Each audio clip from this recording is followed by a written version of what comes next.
Well, ladies and gentlemen, looks like we have a definitive answer. Who is the winner in regards to the Battle of Horror remakes? Because apparently Until Dawn is the loser between the Battle of Silent Hill and Until Dawn. Now, Until Dawn was the game that we said would probably perform worse, considering that Until Dawn has been re-released and remade and resold. I don't even know how many times now.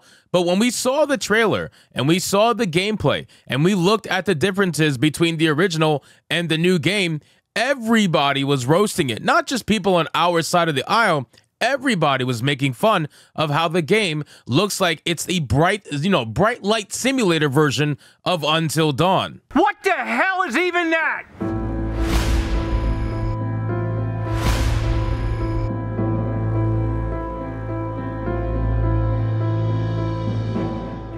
Now, don't get me wrong, ladies and gentlemen, there were plenty of shills that were out there trying to defend Until Dawn and the changes that were made in the remake. They were trying to say, oh, it's following some sort of like day-night cycle, and that's why it's bright now in some parts of the game. Listen, man, when they sold the original game, they sold it with a certain aura around it. They sold it with a certain aesthetic that really pushed that uneasy feeling throughout the entire part of the game. And while I fully understand that the developers decided to go with a certain aesthetic for some parts of the game now, I just think it was pure and utter laziness. So let's get into this article, guys, from The Gamer. But of course, before we do, if you are new here, just consider hitting that subscribe button. I would greatly appreciate it, and like the video to push us out into that YouTube algorithm. Now, it's not just me saying that. It's pretty obvious that damn near everybody feels that way, because apparently Until Dawn on PS5 has debuted with less players than Concord. And I'm not just talking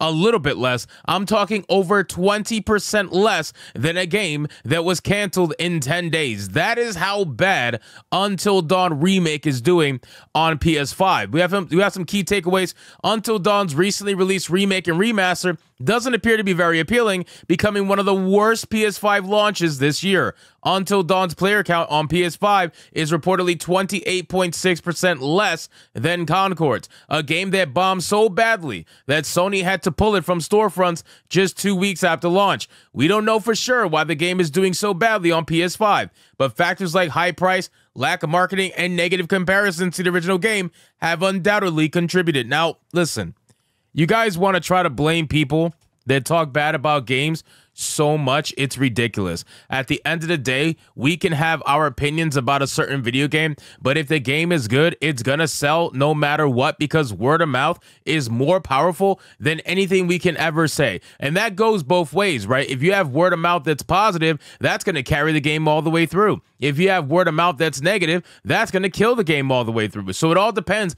on what real gamers are saying about the game. Even if you think we're not real gamers, which again is fucking ridiculous, but if you think that, then real gamers are going to spread word of mouth one way or another, and it's going to make or break a game.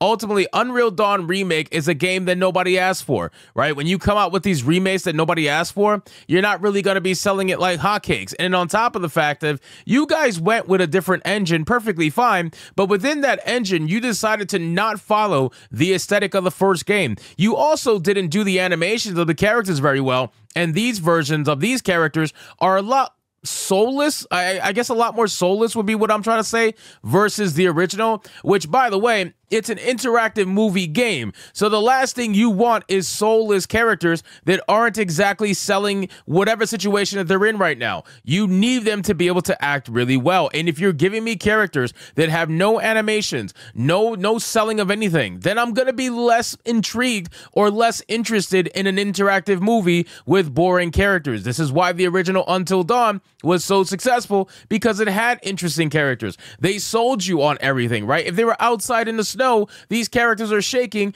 trying to create body heat. But now you have such, I don't know, fucking boss characters in the remake that they can apparently handle blizzard with nothing happening whatsoever. They're perfectly fine. They're warm. They don't got to try to create body heat. They're cool. They're chilling. So again, guys, this entire thing, man, is just unnecessary. Nobody wanted this game, and it's very clear that the few people that did want this game, they were probably turned off by the differences that were so obviously jarring that you would have to be a shill to say everything is fine.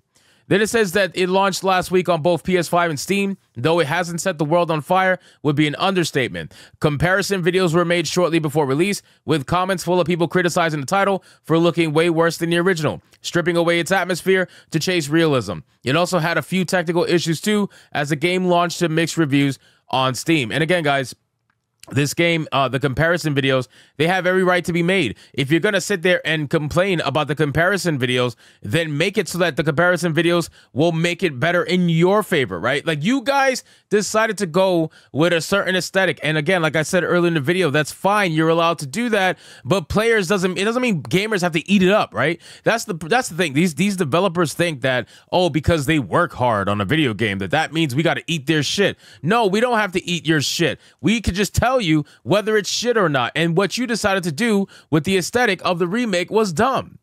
All of those issues, combined with the game's less than stellar marketing on PlayStation's part, now seem to have come together perfectly to deliver this year's most abysmal, high-profile launch of the platform. According to True Trophies, the player count for Until Dawn on PlayStation 5 upon launch is one of the worst that the console has seen this year, and is somehow 28.6% smaller than even Concord's player count at launch. Now, guys, keep in mind, they said this is the worst, like the most abysmal, high-profile launch on the platform.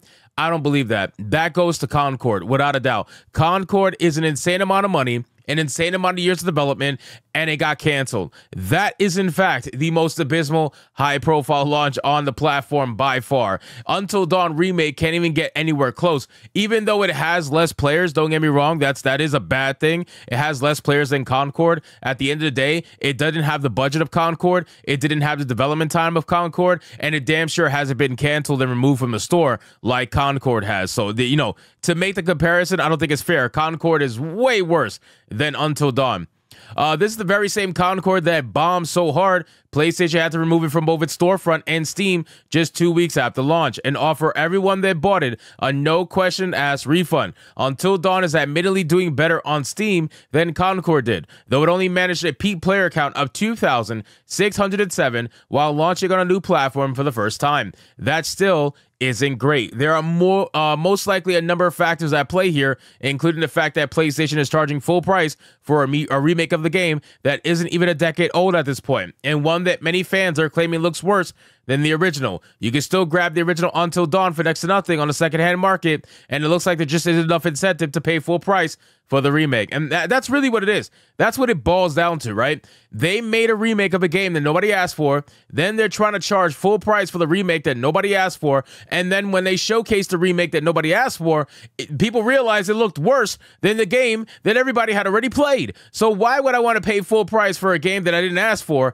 And then when I look at it, it looks worse than the game that I already played that I did ask for. It doesn't make any sense, man. So we need to stop with these obvious cash grab remakes. That's really what this is. And it's very clear that even if they tried to do a cash grab remake like this, they failed miserably and they have no cash to grab. So anyway, guys, thank you so much for watching this video. Hope you did enjoy it. If you did, consider leaving me a subscribe. I would greatly appreciate it if you get to like the video, comment, let me know what you think, and I'll see you guys on the next one. Hypnotic out.